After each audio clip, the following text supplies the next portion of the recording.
Assalamu alaikum viewers, welcome to lecture 27 of International Marketing subject.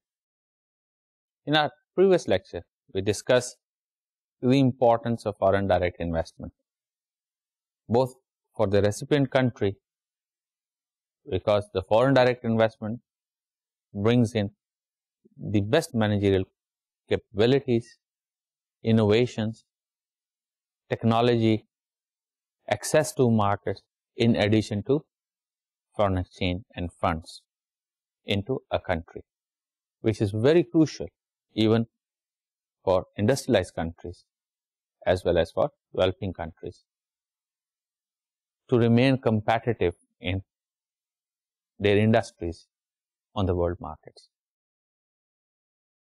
That can be ensured if best firms around the world are keen to invest in a country in its industries. That's a sure way that that industry in which foreign investment from the best firms around the world is coming on continuous basis, that industry will always remain a competitive industry by world standards. Because in the world, the firms compete in various industries.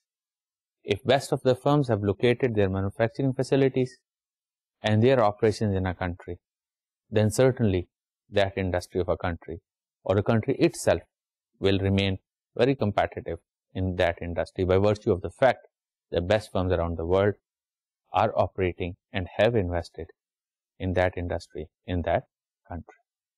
So foreign direct investment is very critical, very crucial, and very essential for any country to ensure success of its industries, to ensure its continuous prosperity in future. Because real prosperity of a country depends on its capability and its capacity to create products and services which it can sell to other countries, to the world at profit. Now these foreign investments can be done by the firm itself in form of a greenfield investment, which is establishing its own subsidiary from scratch in foreign markets, or they can be done through acquisition by acquiring already existing operation, already existing businesses and firms in foreign markets, or it can also be in form of joint ventures. Joint ventures in particular are beneficial because a firm brings in partners. A firm forges a relationship with partners. Now, in today's complex world, complex environment, no one firm can really master all aspects of a technology. We can take example of automobile. The best automobile makers in the world, the largest firms in the world, cannot claim that they have mastery of all types of technologies that are required to develop, to manufacture a good automobile, a good car. Now the firms have to forge strategic alliances, have to cooperate with other firms, have to seek partnerships. Some firms are good in making tires. Some firms are good in making electronic systems like ignition, etc. Other firms are good in metallurgy and engine design and development. Some firms are good in making interior. So, no one firm can master all these diverse technologies.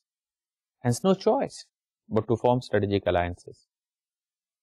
Similarly,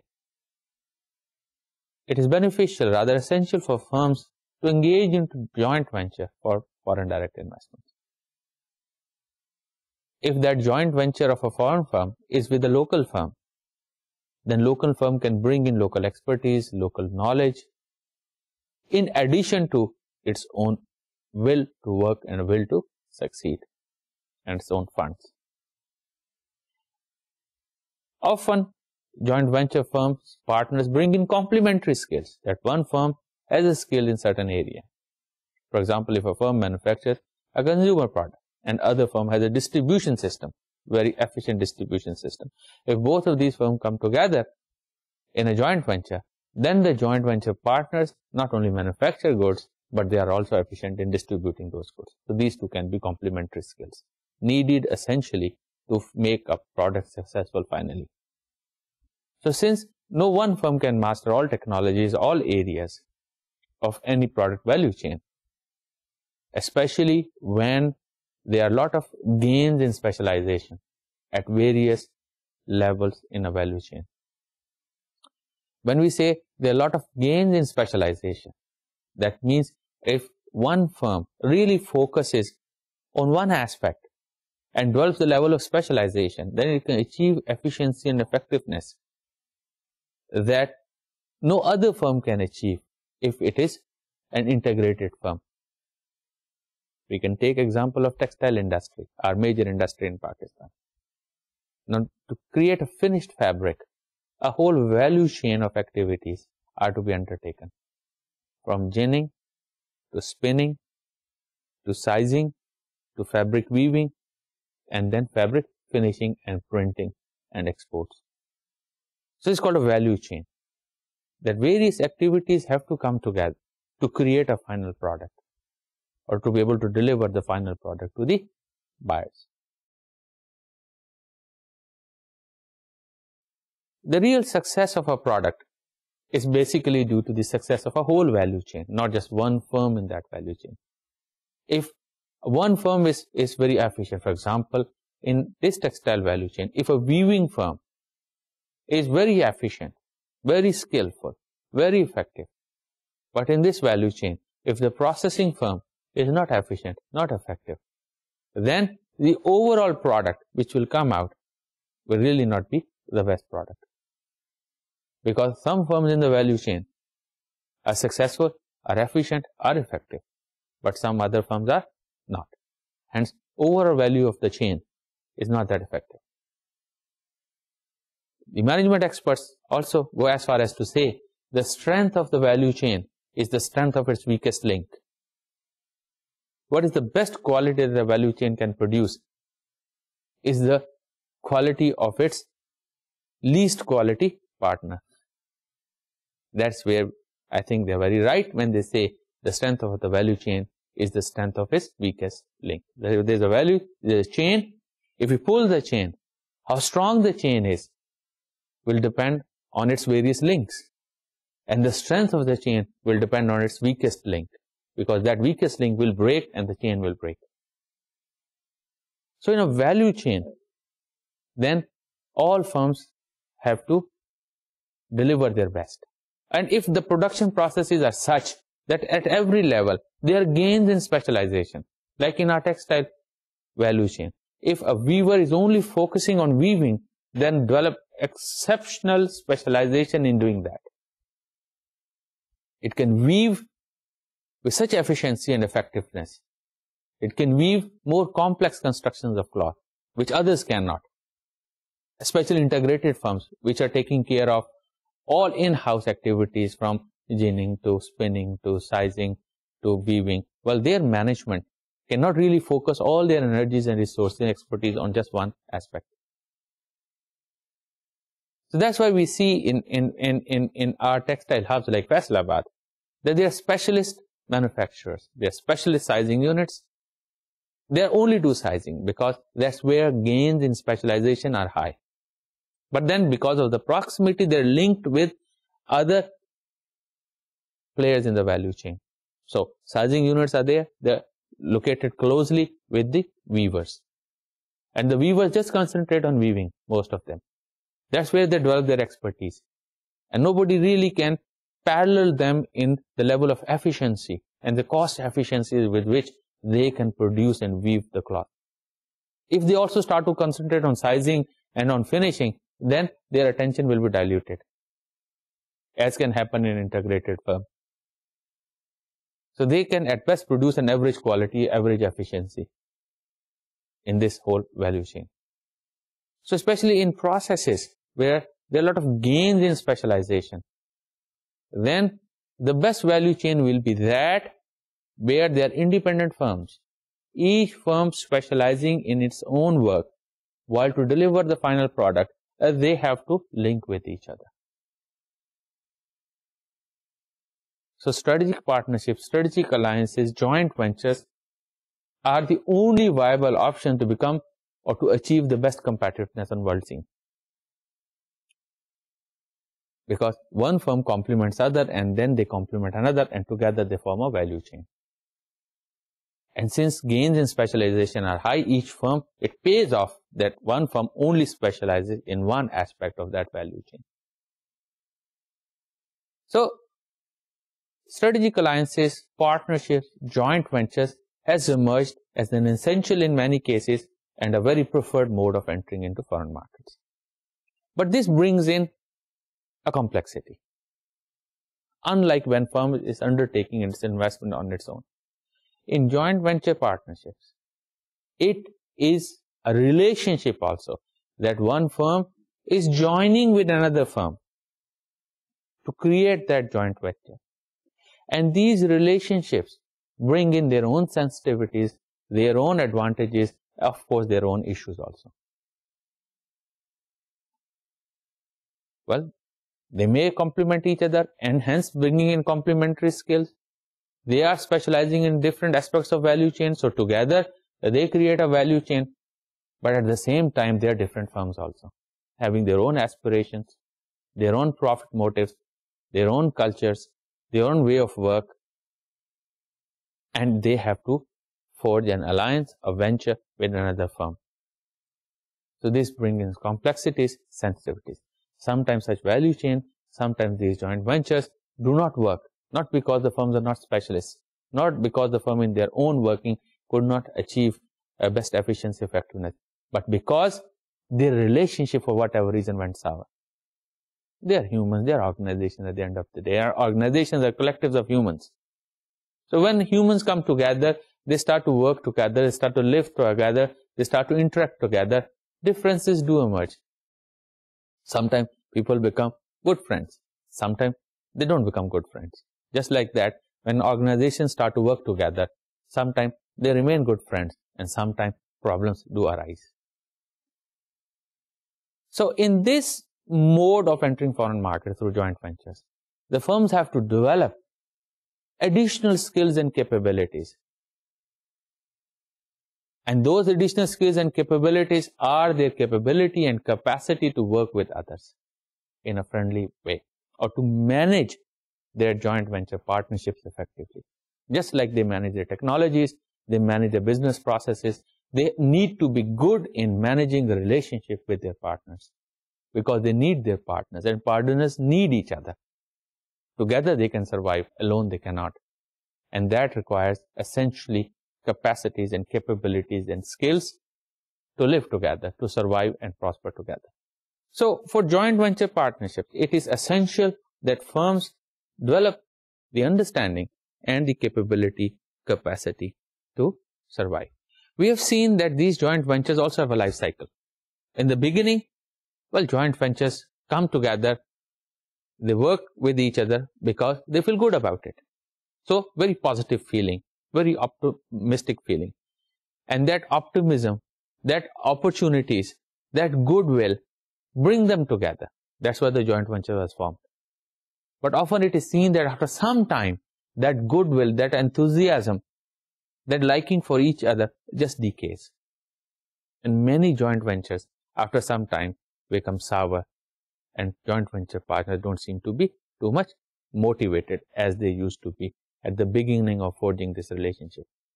There are several reasons for these failures in joint ventures. And it is essential that managers do understand, because managers will often need to forge joint ventures, alliances, partnerships to successfully operate at international scene.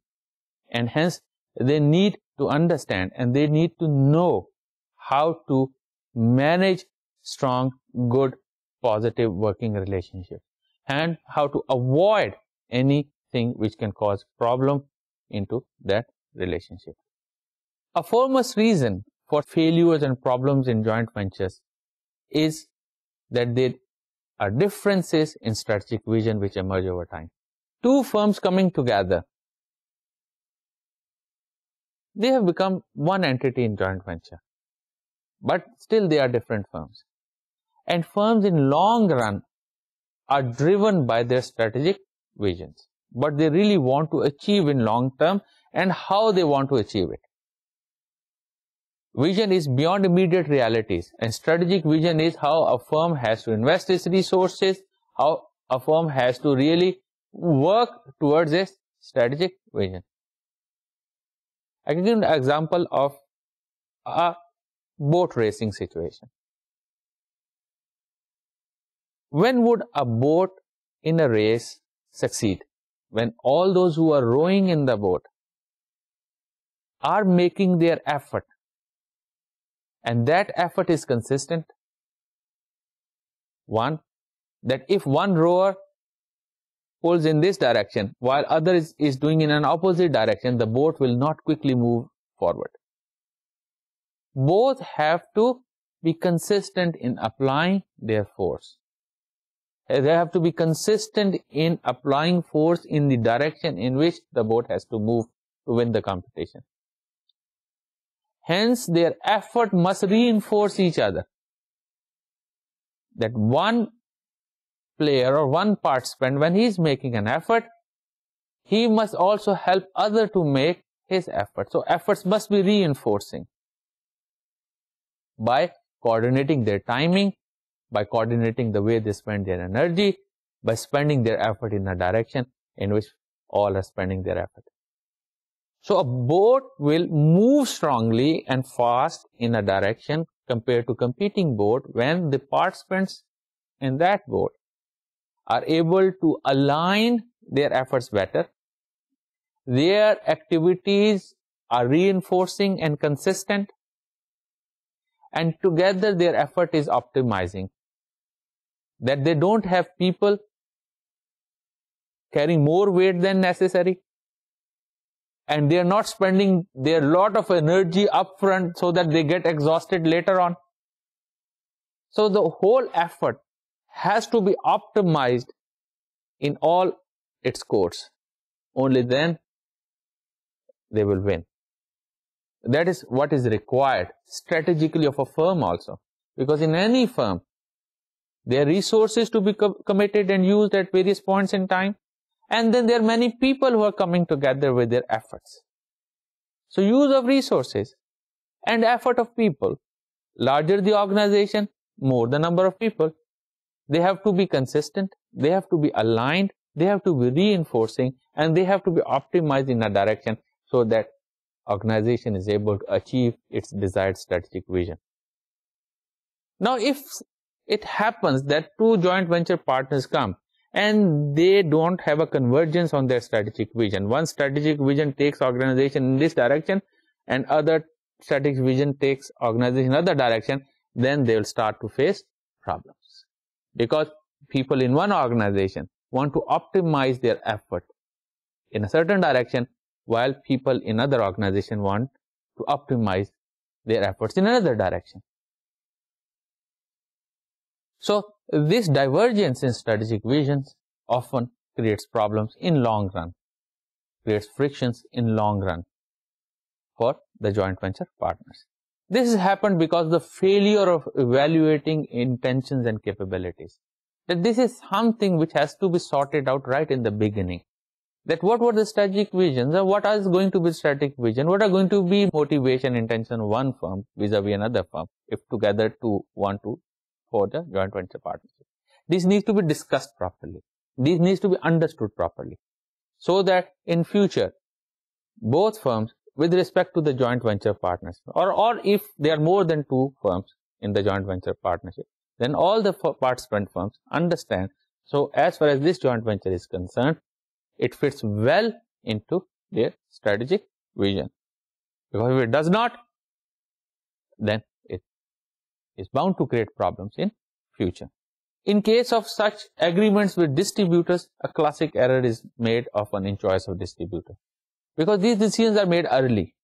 And often the distributors have their own profit motivations, they have their own objectives. And being in a different business, often they are culturally different, organizationally different from manufacturers. Especially when a manufacturer or brand owner is brand sensitive, is producing technology products or high quality products. Capability of distributor, commitment of distributor is important. Or distributor might be interested in competing products also. Often we see distributors, they want to carry a whole range of products. They don't want to put all their eggs in just one product or one brand. So their motivation is to carry more products. If a distributor is distributing computer products, might be interested in carrying products of competing brands and other producers also, in order to expand its portfolio, expand its business, expand its power in the marketplace. While the brand owner of one brand of computers may want distributor to totally dedicate on that brand. Well, distributor may feel risk because distributor does not own the brand. So these type of divergences, these type of issues can also be conflicting.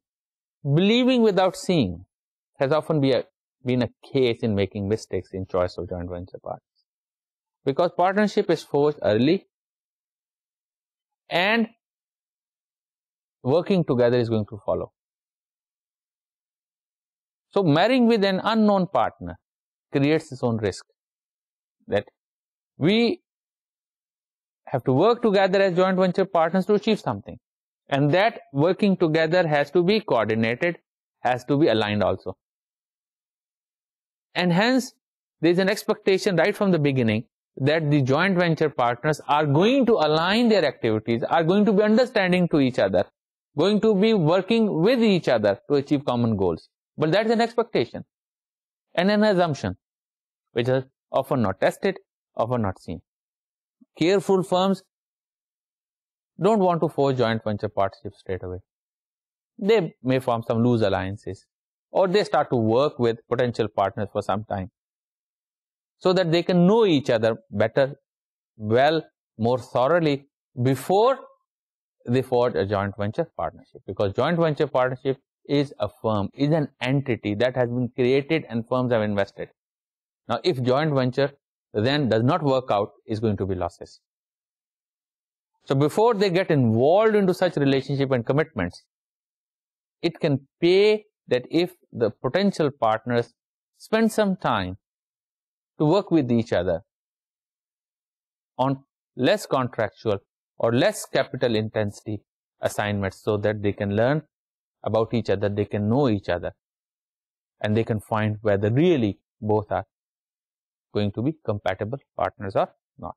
Another issue is failure to understand the strategic logic of the other partner, because efficient firms are pursuing their strategies, and strategies are based on certain logics. When we say a strategy is the name of making choices.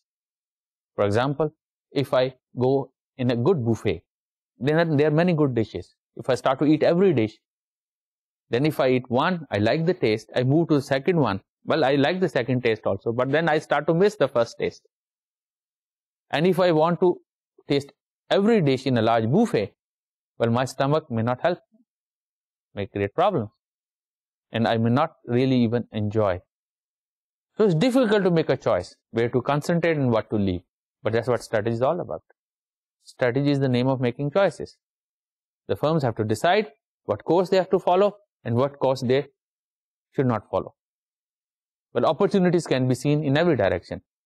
The real big blunder is when firms are indecisive, that they are unable to decide which is the direction they have to take and what are the opportunities they have to forego. Because opportunities of all types, all situations are always there. But is the focused firm, which when focused on their strategic path, which they choose a direction and they reject other direction, they don't want to choose other direction. These are the type of firms which are successful. Similarly, a firm has resources, capabilities, which has to align. Now that alignment, for that alignment, there can be many options. So for strategy means the firm has made a choice to align all its activities and resources and human resources and its effort in a certain way.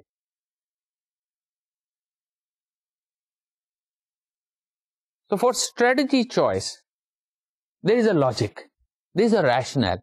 Why? Why this way? Why not the other way? Why a firm has to opt a strategy of cost leadership?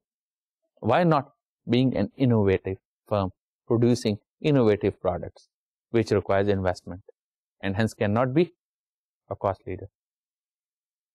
So we can see firms which succeed this way or that way.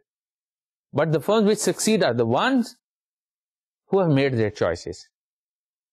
If we try to put our feet in every type of strategy, then basically we cannot align our activities.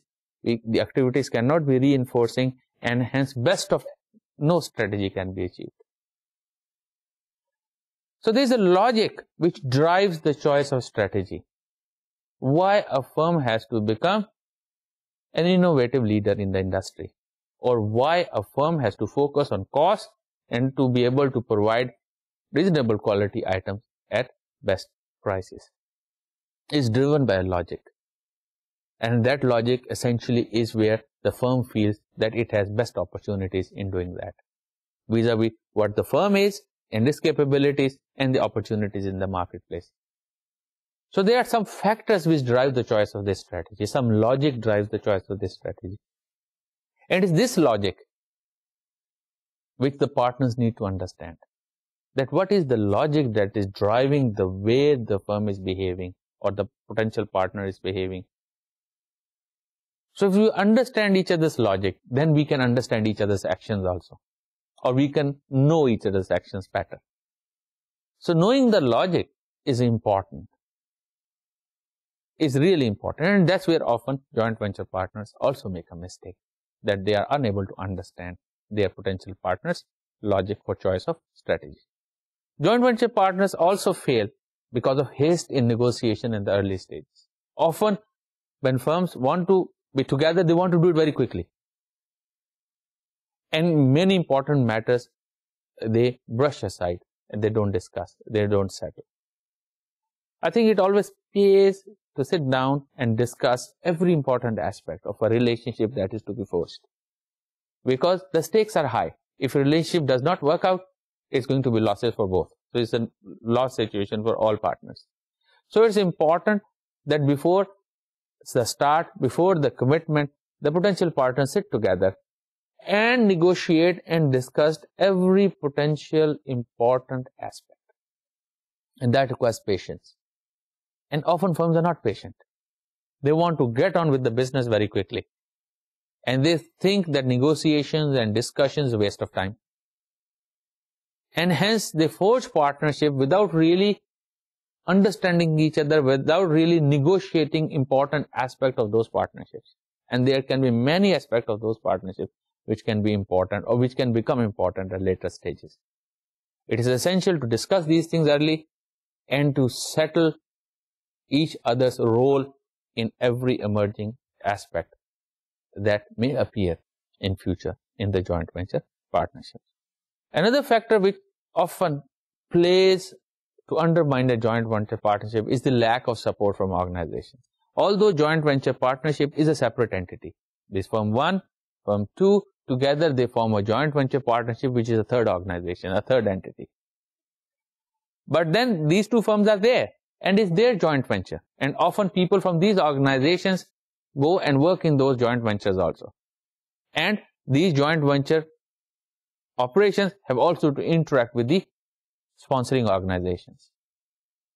So that relationship is going to continue. And the original organizations, which we may call as the parent organizations of that joint venture, need to provide the support to joint venture on continuous basis. So success of joint venture cannot be really ensured if it is one-time initiative. Okay, let's start a joint venture and then it's somebody else's baby. No, it's not like that. The joint venture is going to remain associated with their sponsoring parent organizations for times to come. So if that is to happen, then people in the original organization, in the parent organization, must continually support that joint venture, because without their support, the joint venture may not become something appealing, something necessary, something useful, something beneficial for the original organizations.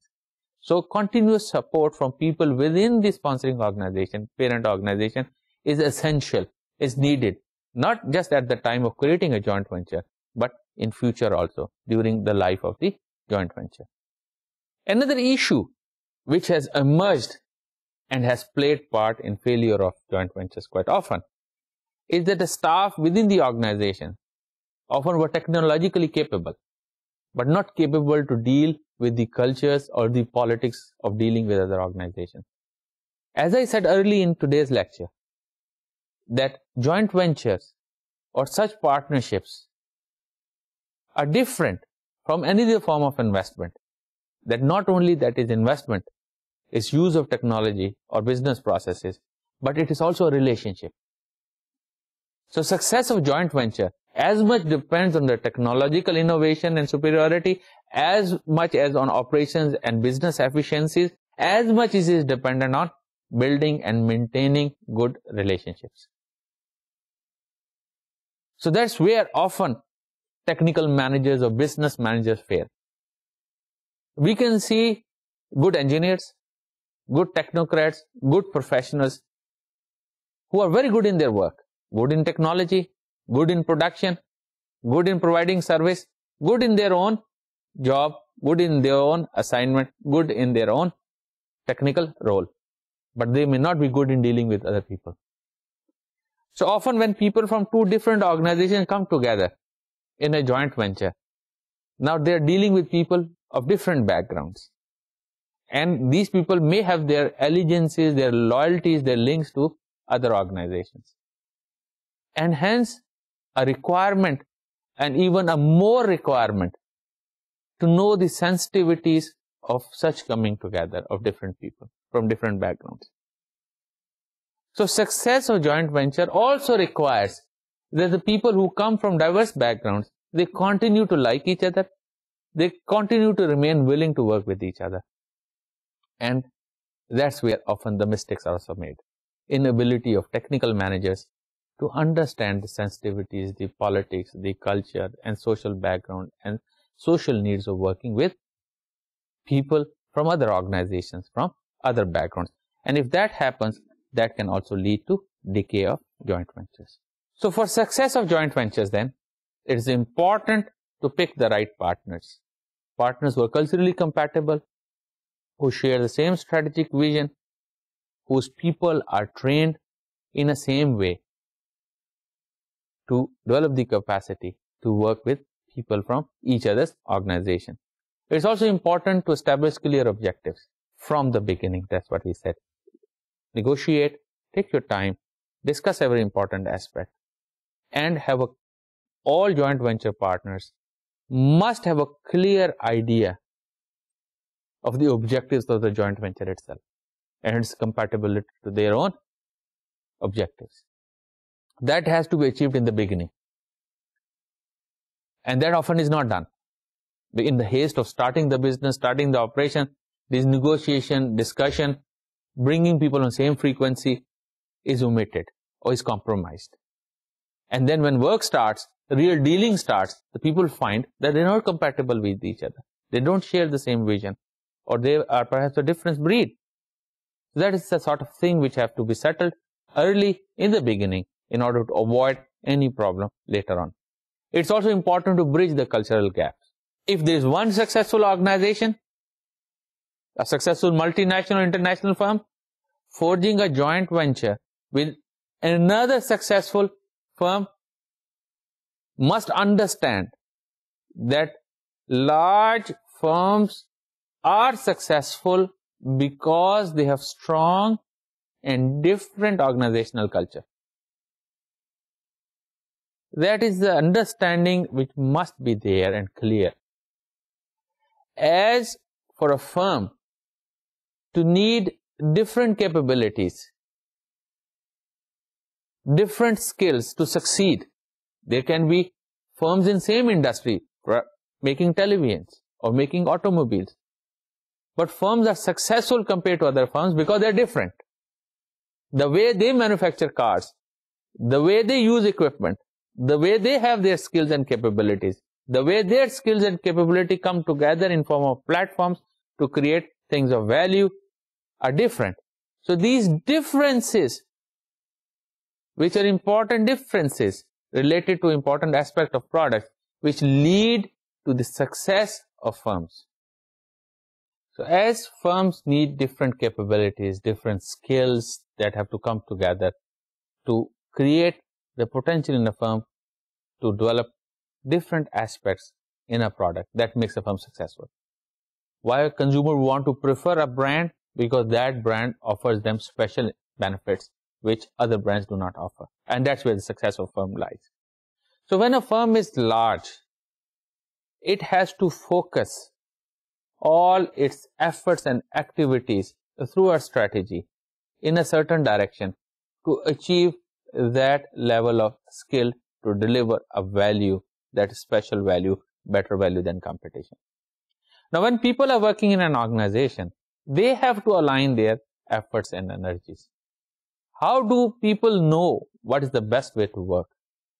For example, if there are 100,000 people working in a large organization, an organization has many offices around the world, and people from different nationalities and backgrounds, different cultural backgrounds, different social backgrounds, and people at different levels have their own motivations.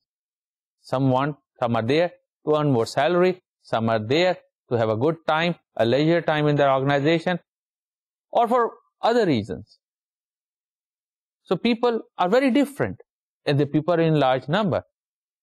And for an organization of that size to adopt a sharp strategy, to deliver a sharp quality, to deliver the best value, it has to be able to align and focus all its resources, including human resources.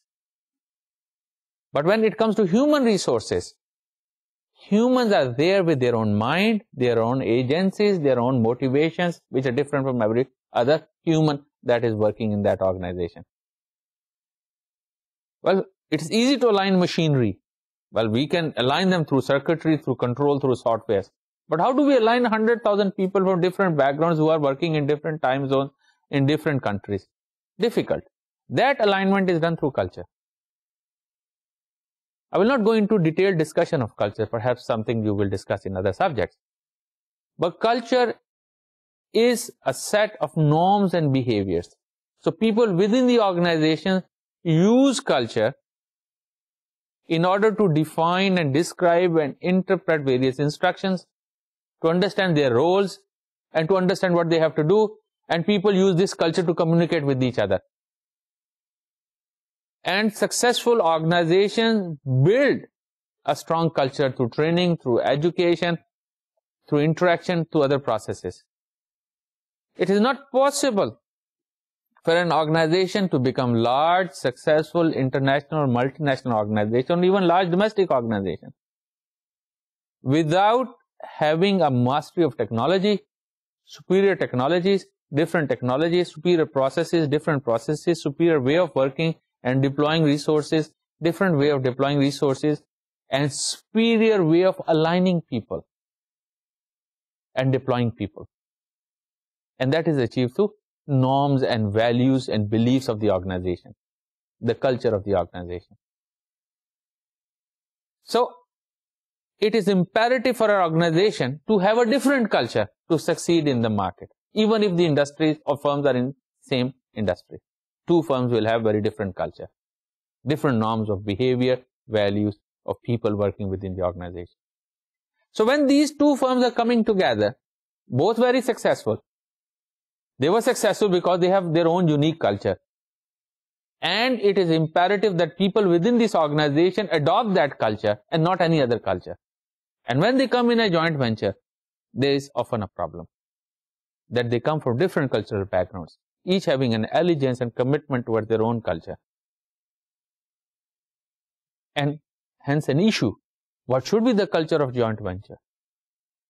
Now, if we combine these two cultures, it may be a hodgepodge situation, may not be a unified good culture. So it is important before the formation of a joint venture, even by successful firms, that they understand each other's cultures. And they must visualize the type of issues they can face when these cultures come together to work under a common organization.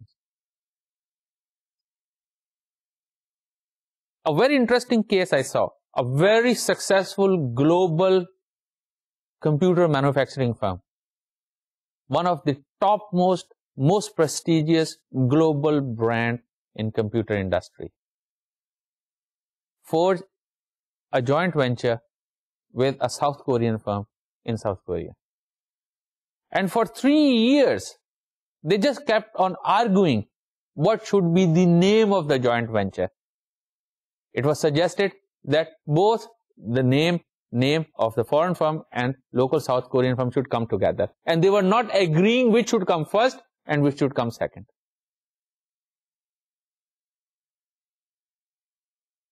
So even when there are huge business opportunities, great potential for joint venture, the joint ventures can be bogged down on apparently flimsy situation of cultural clash. But cultures are very important. They have to be important. And culture's sensitivity has to be there. Only then organization can succeed. So it's quite natural when joint ventures come together from two different successful organizations, then people from their own backgrounds have conviction towards their own culture and they are trained not to forego their culture practices and to adopt any other alien cultural practices. So incompatibility of cultures often is a problem. So that's where the organizations who want to forge joint venture partnership must discuss and must also see what is the culture of other organizations, whether these two cultures can work together or they will not be able to work together. So bridging this cultural gap is absolutely important. Top management commitment and respect is very necessary for joint venture partnership. As we had said, that joint venture is a continuous operation. The parent organizations are there, the sponsoring organizations are there, and their joint venture is also there. So it is the top management in these firms which have to ensure that these sponsoring organizations and people who are at important positions in these organizations keep supporting these joint ventures. Because large organizations, a lot of things depends on the wishes of their leaders, their corporate managers. The organization will be most active where their corporate management will be having a focus or interest. If their corporate management's interest is not so strong now or not anymore in a joint venture, then other people in the organization will follow that. But when they see that their senior management has an interest, then other people within the organization are also serious about such joint ventures. So for the success of joint ventures on continuous basis, in future especially, continuous enthusiasm and interest and focus of senior management of the sponsoring organization, of the parent organization, is absolutely necessary. For any other project, that is necessary, and for a joint venture project also, it is necessary. Again, in joint ventures, incremental approach works best. As we have said, a lot of unknown things.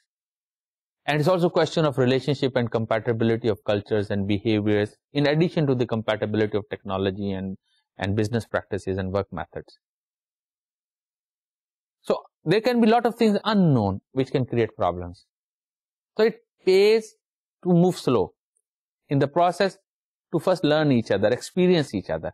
If things work out very well, if in the early stages, partners can know each other's cultures, can experience each other's cultures, then can be more sure. Or if they need to make compromises or incorporate changes, then they learn and they agree to do that. And then a formal relationship is forged. So very often, successful joint ventures have been those where partners have started to work slowly and incrementally. They started first to cooperate on small things, a loose cooperation or cooperative perhaps, or just a loose alliance perhaps, giving them an opportunity to come together, to work closely. And as they started to do that, they started to learn about each other, to learn how working together fits into their own objective, their own strategy. And if there was some divergence, some conflict, some potential conflicts, then they could sit down, discuss, resolve. So as they could learn about each other, as they could know more about each other, as they could discuss about each other, then they were able to forge a proper alliance, and gradually they invested more and more, they got involved more and more into that alliance. So these type of alliance, careful incremental alliances, have survived better than such alliances which were forged in hurry, quickly, without really experiencing each other, without really knowing a lot about each other, and hence ran into problems, unknown problems, cultural incompatibility, strategic incompatibility, or other issues. So it's important that firms and managers, especially when they have to succeed on international scene, that they have to forge joint venture partnerships or other partnerships or other alliances. Because it's difficult to master technologies, given the complexity of technologies. It's not possible for firms to master all the technologies and all the capabilities in producing one product and to succeed. So alliances are needed, partnerships are needed. But then it is not only business processes, it's not only technologies. Partnership also bring in other people with other cultural background, with other motivation, with other objectives, with other incentives.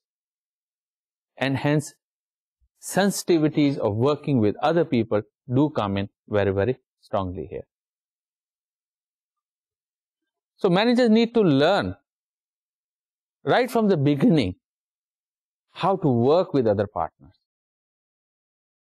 To do that, they have to first learn about the other partners, their backgrounds, their motivation, their cultures, their organizations. All this they have to learn. Because many a time, such joint venture partnerships, such alliances go into problem, do not work very well. Not because of the opportunity was not there, not because the technologies were not compatible, not because business processes were not compatible, but because the people were not compatible. Their objectives were not compatible. Their visions were not compatible. And eventually they started to develop differences and friction and problems, and joint ventures could not work. So it is essential that in the beginning, before forging or before really committing and starting to work together, the companies must discuss, must negotiate, and must learn about each other as much as possible, and must bring about all important aspects of joint venture at that point in time, or any other aspect they can expect to emerge in future, and to discuss it out early, and to find a common ground on that, and to find a common agreement on that. And one way to do that is to adopt an incremental approach, to walk slowly, to walk carefully, to walk gradually towards bigger and more intense and more capital intensive involvement into joint ventures. We are seeing around the world now that firms are not only forging such relationships with like-minded firms, they are forging such relationships even their arch rivals, their most strongest competitors. So those are the successful firms, that they have developed the capability to even forge a meaningful strategic alliances with their bitter rivals, their bitter competitors. Such is the nature of business these days. In fact, there is no competitor now anymore, or everybody is a competitor. When we see the firms on one side bitterly competing with each other, but then on the other side, the same firms are in joint venture partnership with each other on sharing of technology, developing of technology, innovations, etc. Such is the complexity of environment. So difficult for any one firm to survive, that either all firms survive or nobody survives. That is the sort of situation in many industries. So hence, we are seeing that even competing firms, even competitors are collaborating with each other, forging joint ventures, because that's just so much essential to survive. But that requires specialist training and specialist capabilities. So cross-cultural and comparative management and ability to forge alliances with other firms has emerged as essential strategic competence that is required for firms to succeed in international scenes. So cross-cultural and comparative management in modern times is an important skill that firms need to achieve if they need to succeed, especially in internationalizing. Because internationalizing requires dealing with other cultures, operating in other cultures. And for internationalization, it is going to be essential that firms are able to forge alliances forge cooperations. And that requires specialist skills. It's not easy often to work with people from other cultures, from other value systems, from other backgrounds, from other language backgrounds. It can be very complex, very difficult. Now, today when we really do the anatomy or dissection of most successful international firms, we see that they are not only superior in technologies, they are not only superior in marketing skills, in brand management, they are not only superior in distribution and logistics, they are also superior in cross-culture and comparative management. They are able to understand the different backgrounds of people from different cultures. They have even moved a step further. They are able to bring people from these different backgrounds, from these different cultures, from these different motivations into one organization and have been able to acculturize them into one culture, that these people from different backgrounds then can align all their efforts and activities in a unified way to deliver the desired sharp value for that organization. It's not possible for firms to succeed at international level, especially when firms become bigger, without having these type of cross-cultural and comparative management capabilities. So it is important for firms and for managers to understand this aspect, the human aspect, which becomes even more critical when alliances, relationships are to be forged, or when firms have to operate in other markets especially. That managers have to develop the capability not only to understand the other cultures, the others' backgrounds, the other people, but they also have to develop the capability to work effectively with them. And for large firms, managers have to develop the capability to manage people from diverse backgrounds, from diverse cultures, often very conflicting attitudes. So it is important that this cultural aspect be understood.